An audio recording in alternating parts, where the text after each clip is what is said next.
Ooh, welcome back, Ways and Weebies for Challenge Doge. But today, I'm going to be showing you the card game that I've been working on Scratch because it's coming out really nicely. But while I have done a decent amount of work on it, and I am getting to the stage where I'm making it actually playable, it's not very functional right now. There has been a lot of coding done, but a lot of that has just been setting up, making the deck, and just planning and all that. So I haven't really gotten into anything in terms of gameplay to show you. However, every single card for every single class has been done, except for the art, which has only been done for 3 cards. But I'm planning on either just leaving the art, doing it slowly over time after I release the game, or hopefully I could get some people from Scratch who like drawing, because there's a decent amount of artists on Scratch, to try and do some good pictures for these cards. And anyone watching is interested, I've taken just about anyone who is willing to do them. Anyway, so this is kind of a bit of a video before I go into all the classes, because I found, surprisingly, even though there's only 25 cards in each class, explaining my thoughts, even briefly, behind them, and how I expect they'll be used in terms of synergies and all that, has been, well, it's been very close to the kind constraints, and I usually end up rushing it to get it out on time. So I decided that I should do a quick video to explain the lore, because originally I thought, I'm not entirely sure what I'm going to do for the lore. Like, I have a good idea, but I don't know everything I want to do about the lore right away. So I didn't want to make a video like this, but I feel like the way that this is going, a lot of the cards might seem weird, or just I have to kind of explain why they're there. So the idea is this world is supposed to be kind of like a fictional world where it looks like it's kind of like a fantasy past setting, just like Hearthstone or something, but it's actually set in the future. The idea is that there was this futuristic world, and then there's some apocalyptic event has happened, wiped out all life on the planet, except for some humans which have took some refuge underground, and some of their robots which have been underground mining.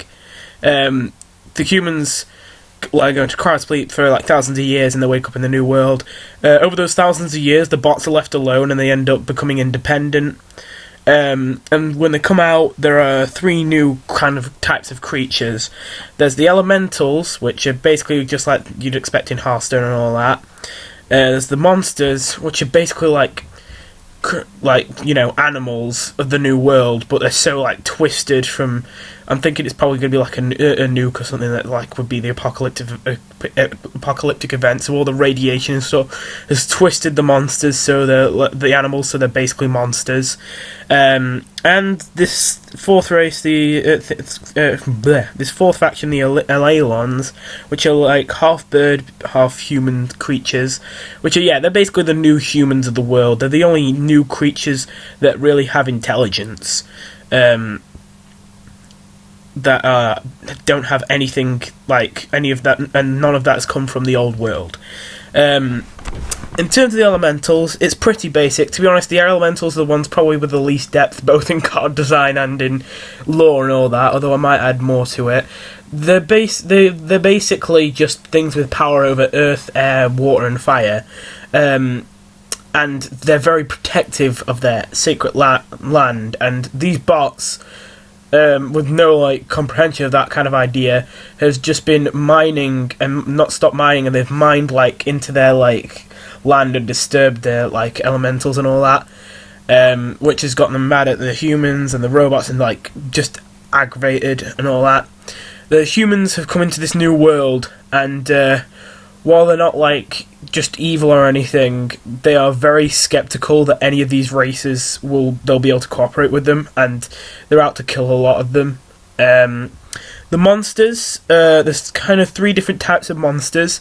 I didn't want to kind of go crazy with the monsters. I wanted to be creative, but I didn't want to go crazy with the monsters, so I thought I should kind of make some classes of monsters, especially because I wanted to add some tags onto them.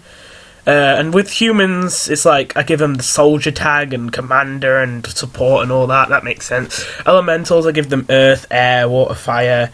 Alalon, it's the same kind of thing. Soldier, medic, priest and all that. Robots, you got support, again, commanders, bots, and all that. It's pretty simple. But then monsters didn't really have anything, so I decided to split them into 3 groups. The monsters are made up of beasts, the most normal of them all, which, as I said, are just the new creatures of the new world. Even though they are pretty twisted and, like, very deadly, they are basically, well, just beasts. Then there's the Necretins, which are basically minds that have, like, lost their bodies, but they've created new ones out of, like, the flesh of dead bodies and stuff. And so, like, they're out to kill things all the time so they can take their flesh to, like, build up their bodies. And then there's the Remnants, and the idea is they're kind of bordering on the supernatural, where they're basically things that didn't hide underground like the humans or the robots, but have still somehow survived the apocalypse, but obviously they've been seriously messed up, and they're, like, really, really affected by the radiation, to the point where, as I say, like, they seem supernatural, and, like, some of them are, like, ghosts and all that, at least that's what they appear to be. So yes, the Aeolon, as I said, are the kind of half-bird people, and they are adapting well to this new world. They're taming the beasts in this world, and they're also learning some of the magic that the elementals have. They have air mages and water mages. They don't have any power of earth and fire yet. Whereas the humans are obviously very skeptical, as I said, towards the world, and still have this idea that everything's out to kill them. The Aeolans are trying to make use of it. And then finally there's the robots, which, as I said, they just gained independence, and yeah, that's kind of the idea I had in terms of war. So there's going to be a couple more videos that are going to be going into what the cards actually do, what my plans are for synergies, how I expect decks will turn out, whether I think cards are balanced or not, and then I'm going to show off the 15 heroes, which I don't think would take very long, so that's going to be its own separate video, but I'm not sure if that would be 10 minutes. But anyway, I hope you enjoyed, and I hope you get excited for this card game, because once I start showing you the cards, hopefully some of you will think these are quite good ideas, or just generally think it'd be quite fun to use them. Anyway, bye.